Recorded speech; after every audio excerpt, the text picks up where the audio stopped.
अस्सलाम वालेकुम स्टूडेंट्स। आज की वीडियो में हम लेसन नंबर 20 को डिस्कस करने जा रहे हैं। इससे पहले हमने 19 लेसन्स को डिस्कस किया। आज का जो हमारा टॉपिक होगा डिस्कशन का, conciseness, raising negative feedback and negative evidence.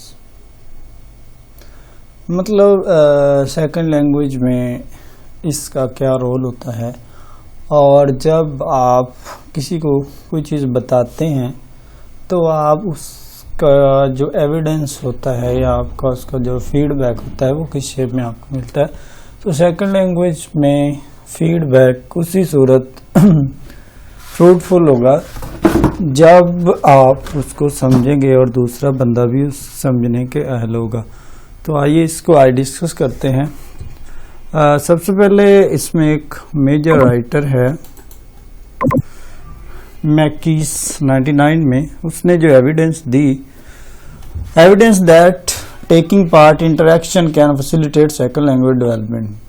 मतलब जो एविडेंस होता है, जो सबूत होता है, वो फैसिलिटेट करता है, इंटरेक्ट करता है सेकंड लैंग्वेज डेवलपमेंट करने में। मतलब जितने भी रिसोर्सेज होते हैं जिनके थ्रू आप हेल्प लेते हैं तो एक एविडेंस के तौर पे आप यूज़ करते हैं। मतलब एविडेंस कोई भी आपने सबूत अपने पास रखा है उसके अकॉर्डिंग आपने रिस्पांस दिया है। नेगेटिव फीडबैक भी हो सकता है, पॉजिटिव भी हो सकता है। उसके बाद however some what contradictory findings show a need for stronger theoretical models clarifying the claim link between interaction acquisition. मतलब इंटरेक्ट करना, मिलना और एक्विजिशन हासिल करना, गेन करना, सीखना। These researchers apply to add the ideas of noticing, conciseness, raising attention। मतलब ये अगर रिसर्चर की बात करें तो वो अपना आइडिया रियलाइज करवाते हैं, नोटिस करते हैं कि क्या क्या चीज़ें हैं और किन चीज़ों को फॉलो करना चाहिए। Earlier interactions research were criticized by being one-sidedly preoccupied with function aspect of second language interaction and neglecting linguistic theory। मतलब अगर आपका वन साइडेड एस्पेक्ट होगा तो definitely it will be wasteful. मतलब एक चीज़ जब आप किसी को कन्वे करते हैं तो टू साइडेड इम्पैक्ट होना चाहिए। एक लैंग्वेज को समझने वाला दूसरी लैंग्वेज को भी समझे। मतलब हमारी लैंग्वेज एक्चुअल में इंग्लिश मदर टंग नहीं है तो हमें बहुत सारे कंसीक्वेंसेस फेस करना पड़ते हैं, बहुत सारी प्रॉब्लम्स, बहुत सारे स्टेप्स से गुजरना पड़ता है। इसकी एंड वाली लाइन में देखते हैं, बहुत इंपॉर्टेंट लाइन है। This new version highlights the possible contribution of negative evidence of second language and clarify the process by which input becomes intake through introducing the notions of selective notions. मतलब इसमें different version होते हैं जिसके through आप second language के through interact होते हैं, उसको गेन करते हैं, उसको समझते हैं। उसके बाद सेकंड पॉइंट है आउटपुट हाइपोथेसिस क्या है, मतलब आउटपुट कैसे मिलता है। Many researchers consider output necessary to increase fluency and emphasise on practice. मतलब आउटपुट के लिए जो चीज़ बहुत ज़रूरी होती है वो आपका फ्लुएंसी पे जोर देना और प्रैक्टिस। मतलब practice makes a man perfect. मतलब जितनी ज़्यादा प्रैक्टिस करते हैं डेफिनेटली उतना ज़्यादा आपका ग्रिप होता जाता है किसी भी लैंग्वेज पे। However, output hypothesis by Swins goes beyond this practice function and proposes three further function for learn। मतलब उसने 3 फंक्शन, स्वेन एक बहुत इम्पोर्टेंट राइटर है, उसने ये 3 फंक्शन बहुत इम्पोर्टेंट है। जो चीज़ें ज़्यादा इम्पोर्टेंट है मैं उनको हाईलाइटेड करता रहता हूँ और उन्हीं पॉइंट्स पे फोकस किया करें। उन्हीं में से most of the time MCQs पूछे जाते हैं। सबसे पहला उसका पॉइंट ऑफ व्यू थे noticing triggering function, concise raising rules, hypothesis testing function,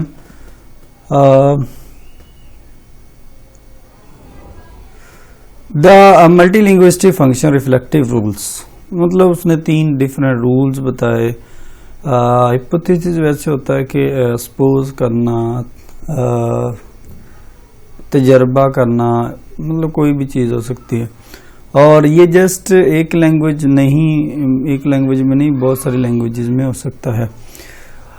Sween's believer that the activity of producing target language may push the learner to become aware of gaps and problems in their current second language system, provide them with the opportunity to reflect on, discuss and analyze problems explicitly, and offer opportunity to experiment with new structure and forms। मतलब इसमें उसके मुताबिक आपके mind में एक target होना चाहिए, एक टारगेट लैंग्वेज, मतलब आप किस लैंग्वेज पे काम कर रहे हैं और कौन सी लैंग्वेज इंपॉर्टेंट है और कौन सी लैंग्वेज के बारे में जानना चाह रहे हैं। तो second language we are talking about English, so that's why we should have idea about English.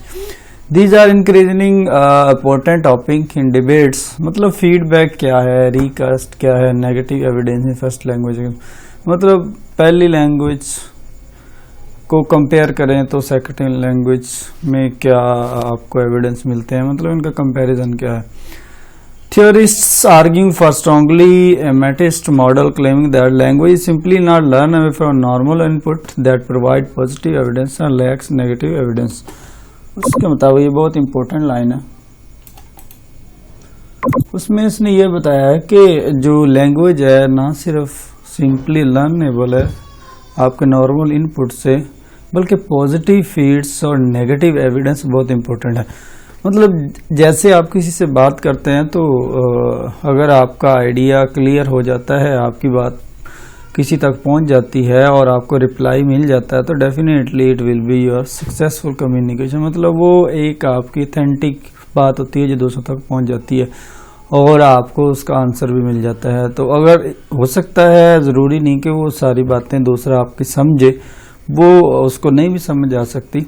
Without negative evidence learner cannot discover the limits and boundary of language system. मतलब अगर नेगेटिव एस्पेक्ट्स नहीं मिलेंगे तो हम अपनी correction नहीं कर सकेंगे। इसीलिए मतलब पॉजिटिव एस्पेक्ट्स के साथ नेगेटिव एस्पेक्ट्स का होना भी जरूरी है। On the other hand nativist find the answer in form of universal grammar.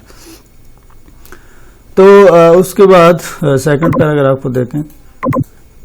We previously saw that negative evidence is much more prevalent the child directed speech। मतलब अगर child directed speech की बात करें, बच्चों के बात करने का या तकरीर करने का जो वे होता है उसकी बात करें, तो मतलब एक एविडेंस होता है। आप जब आप एविडेंस के तौर पे कोई भी काम करते हैं, आपके पास कोई सबूत होता है, आप उस पे काम करते हैं, और अगर आप नेगेटिव वे में जा रहे हैं या आपको नेगेटिव रिस्पांस मिल रहा है तो आप उस पर वर्किंग करते हैं और उसको ओवरकम करने की कोशिश करते हैं।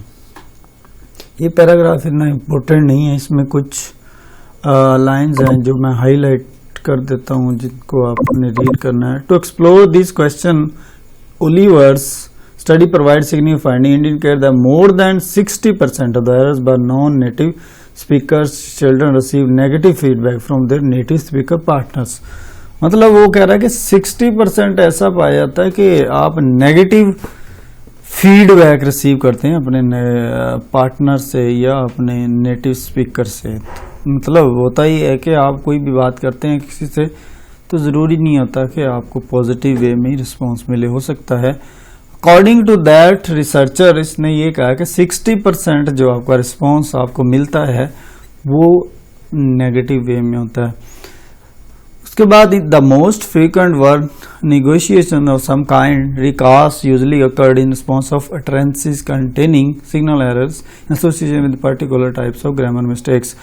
और सम टाइम क्या होता है कि ग्रामर मिस्टेक्स की वजह से भी आपको बहुत ज़्यादा प्रॉब्लम्स फेस करनी पड़ती हैं कि आप किसी वे में बात करते हैं और अगला बंदा अगर कोई बात करेगा तो हमारे माइंड में उसके एरर्स आएंगी, हम उसको फाइंड आउट करेंगे। तो ये सारी चीज़ें ज़रूरी हैं, बट तमाम एस्पेक्ट्स के लिए, तमाम वर्किंग के लिए नीड्स अ प्रैक्टिस। जितनी ज़्यादा आप किसी भी लैंग्वेज पे प्रैक्टिस करेंगे, उसको टाइम देंगे, उतनी ज़्यादा आप ईजिली उसको वेल कर सकेंगे, उसको जान सकेंगे। लास्ट जो पॉइंट है इस लेसन का, negative feedback and recast in the second language. और मतलब नेगेटिव फीडबैक क्या है और रिकास्ट इसको कैसे करते हैं सेकंड लैंग्वेज क्लासरूम। वो फर्स्ट लैंग्वेज था, ये second language. Further observational studies examine the occurrence and apparent effect of negative feedback in second language class. For instance, Lister and colleagues noted that, ये points important हैं जो मैं highlight कर देता हूँ, that recast were the most common types of feedback. मतलब recast एक बहुत कॉमन टाइप है किस में फीडबैक की।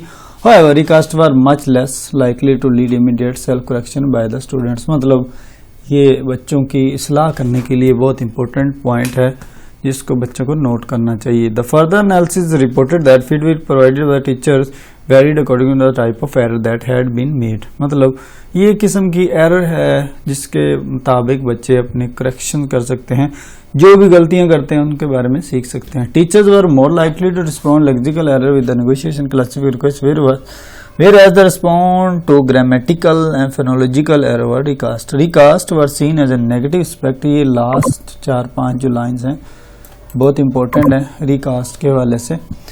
Strategy in case of phonological error, however, recasting was much less effective for repair of grammatical mistakes। The study suggests that more interactive feedback modes would be more effective in pushing learner to amend their hypothesis about second language grammar as well vocabulary। मतलब वही चीज़ again and again repeat हो रही है कि vocabulary ये तमाम चीज़ें important है regarding your learning point of view. मतलब जब भी किसी से बात कर रहे होते हैं, कन्वर्सेशन कर रहे होते हैं, अगर फर्स्ट लैंग्वेज में कर रहे होते हैं तो आपको प्रॉब्लम्स नहीं होती बहुत ज़्यादा, लेकिन अगर सेकंड लैंग्वेज कर रहे हैं तो definitely you have to face lot of problems. तो इस पूरे लेसन में मतलब फीडबैक, एविडेंस और रिकास्ट क्या होता है उसको हमने डिस्कस किया।